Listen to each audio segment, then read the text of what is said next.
Bonjour frères et sœurs et bienvenue à cette nouvelle exhortation.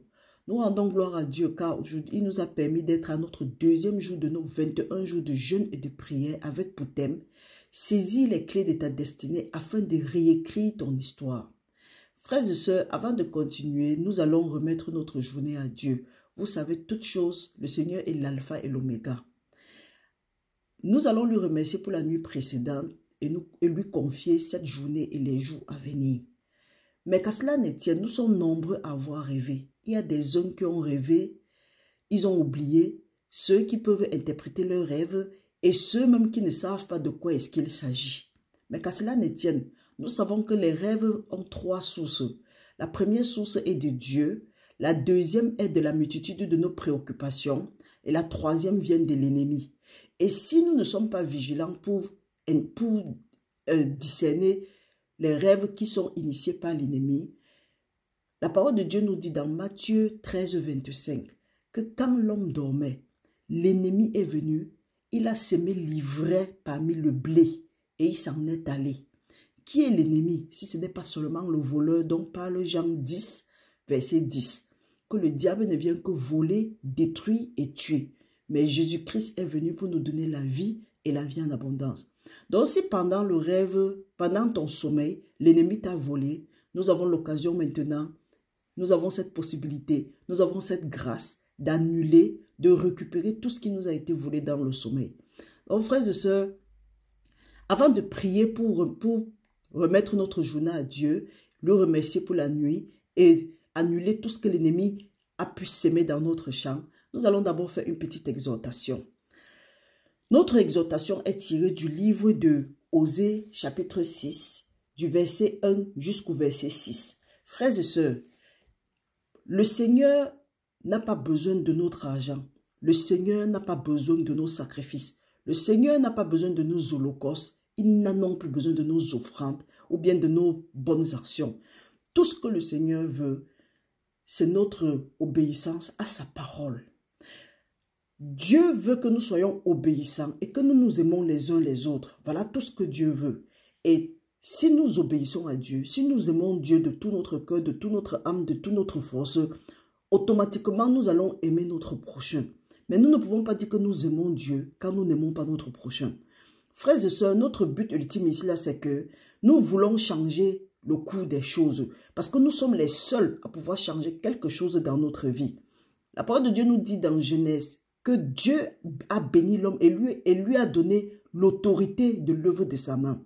Nous pouvons aussi lire dans Somme 8. Oui, dans Somme 8, quelque part, la parole de Dieu dit « Qui est l'homme pour que tu lui donnes toute la domination de l'œuvre de ta main? Tu l'as rendu inférieur, de peu inférieur aux anges. » Donc la différence entre nous et les anges, c'est que les anges sont forts en puissance. Nous ne sommes pas forts en puissance, mais Dieu nous a donné la domination. Il nous a donné la domination et l'autorité. Donc nous avons le droit de commander et de demander aux anges de lutter en notre faveur. Mais les anges lutteront en notre faveur seulement à la voix de l'Éternel. Donc frères et sœurs, ce que nous allons faire aujourd'hui, nous allons partager, nous allons nous exhorter sur ce verset. Nous allons lire premièrement, la parole de Dieu nous dit, Osée chapitre 6 du verset 1 jusqu'au verset 6. La parole de Dieu nous dit, « Venez, retournons à l'Éternel, car il a déchiré, mais il nous guérira. Il a frappé, mais il bandera nos plaies. Il nous rendra la vie dans 2 jours. Le 3e jour, il nous relèvera. Et nous vivrons devant lui. Connaissons, cherchons à connaître l'Éternel. Sa venue est aussi certaine que celle de l'aurore. Il viendra pour nous comme la pluie du printemps arrose la terre. Que te ferai-je, Ephraïm? Que te ferai-je, Juda? Votre piété est comme la nuée du matin, comme la rosée qui bientôt se dissipe. C'est pourquoi je les frapperai par les prophètes, je les tuerai par la parole de ma bouche. Et mes jugements éclateront comme la lumière, car j'aime la piété et non les sacrifices, et la connaissance de Dieu plus que les holocaustes. Frères et sœurs, ici là Dieu dit que Même si nous sommes en train de traverser n'importe quelle situation, Dieu nous demande de revenir à lui et il va nous bander. Quand il dit maintenant dans le 6 qu'il aime la piété et non les sacrifices et la connaissance de Dieu plus que les holocaustes, c'est ce que nous essayons de dire ici. Tu ne vas pas être désobéissant à Dieu. Après, tu vas venir que tu payes les dîmes, tu payes les offrandes, Dieu va te bénir. Quand tu n'es pas obéissant à sa parole. Dieu n'a pas besoin de ça. C'est que Dieu veut sur notre cœur. Il dit la piété. La piété est le fait de chercher à connaître Dieu, de vivre selon ses principes, ses lois, ses ordonnances et ses préceptes et ses commandements. Ne pas être désobéissant à Dieu et croire que parce que tu vas aller donner une dîme sacrificielle ou parce que tu seras généreux envers ton prochain, tu seras philanthrope, tu seras... Je ne sais pas comment est-ce que veut dire ça. Dieu va te pardonner. Non, Dieu n'agit pas en dehors de sa parole. Et Dieu a horreur de nos sacrifices. Lui-même, il dit ça. Ce que Dieu veut, c'est juste notre obéissance. Parce que quand nous obéissons à Dieu, nous venons en alliance avec Dieu. Mais quand nous refusons d'obéir à Dieu, nous refusons l'alliance avec Dieu et nous tissons automatiquement l'alliance avec l'ennemi. Nous pouvons aussi lire dans 2 Samuel 15, chapitre 15, versets 22 à 23. Nous savons ce que la désobéissance a coûté à Saül. Lisons au nom du Seigneur. La parole de Dieu dit, « L'Éternel trouvait-il du plaisir dans les holocaustes et les sacrifices comme dans l'obéissance à la voix de l'Éternel? Voici, l'obéissance vaut mieux que les sacrifices et l'observation de la parole de l'Éternel vaut mieux que la graisse des béliers. Car la désobéissance est aussi coupable que la divination et la résistance ne l'est pas moins que l'idolâtrie et les téraphins.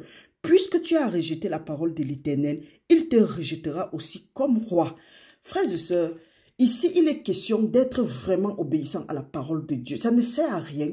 Il faut que pendant ces 21 jours-ci, si Dieu dit faites telle chose, faisons ça. N'entrons pas dans la présence du Seigneur et nous sortons bredouille. Nous essayons ici là seulement d'attirer notre attention mutuellement afin que nous bénéficions des bienfaits de l'Éternel, nous bénéficions de la présence de l'Éternel, nous bénéficions du fait que nous sommes entrés dans la présence de l'Éternel. Si Dieu nous dit, pose cet acte, fais ça, ne réfléchis pas, ne vois pas le mal qui était derrière, ne vois pas le bien que tu vas profiter, ne cherche pas à trouver ton profit, ou bien ta pète. Si Dieu te dit, pose tel acte, pose sans réfléchir. Avec Dieu, on obéit. Donc, frères et sœurs, j'aimerais bien, et je vous encourage, à lire, à méditer sur Osée 6, Osée 6, du verset 1 jusqu'au verset 6. Ensuite, 2 Samuel 15, du verset 23, du verset 22 à 23. Et le Seigneur va nous bénir. Le Seigneur va parler au cœur de tout un chacun. Donc, frères et sœurs, avant de continuer, prions ensemble. Seigneur, mon Dieu, nous te remercions pour tes bienfaits. Père éternel, nous te confions notre journée d'aujourd'hui. Merci, Papa, de nous rappeler chaque fois que nous devons être obéissants à ta parole. Papa, nous t'adorons, nous te magnifions. Merci d'avoir veillé sur nous tout au long de cette nuit. Merci d'avoir veillé sur nos différents membres de famille. Père éternel, ta parole dit que pendant que l'homme dormait, l'ennemi est venu et il a sémé l'ivraie parmi le blé. Père, nous déclarons maintenant que nous avons rêvé. Quelle que soit la source de ces rêves, nous prions que si la source de ces rêves venait de toi, nous venons d'un même accord avec toi. Nous demandons que ça se manifeste dans nos vies parce que nous savons que les projets que tu as posés sont les projets de paix et de bonheur et non de malheur pour nous assurer un avenir plein d'espérance. Et que si même nous ne comprenons pas la révélation de ces rêves, que ton esprit nous révèle ce que ça voulait, ce que ces rêves veulent dire par tes saintes écritures ou comme ça le plaît.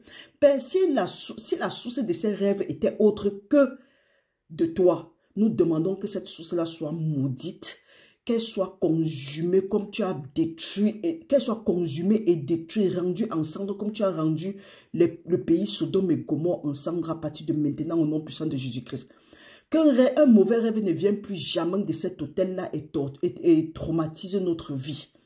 Que rien de ce qui n'est de toi, Seigneur, n'entre plus jamais dans nos vies, pas des rêves, au nom de Jésus-Christ.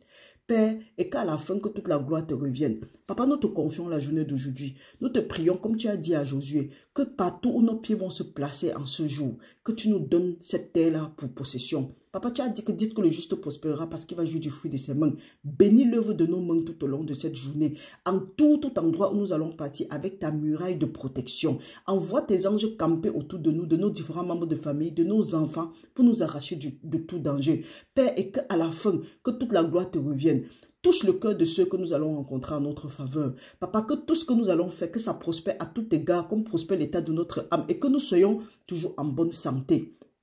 Père, nous te prions, instruis-nous, conduis-nous, guide-nous, conseille-nous, montre-nous le chemin par lequel nous allons marcher. Et qu'à la fin, que la gloire te revienne pour des siècles et des siècles. Au nom de Jésus-Christ, nous avons prié. Amen. Frères et sœurs, restez bénis au nom puissant de Jésus. Nous revenons avec une autre étude par la grâce de Dieu au nom de Jésus-Christ. À tout à l'heure. Bye bye.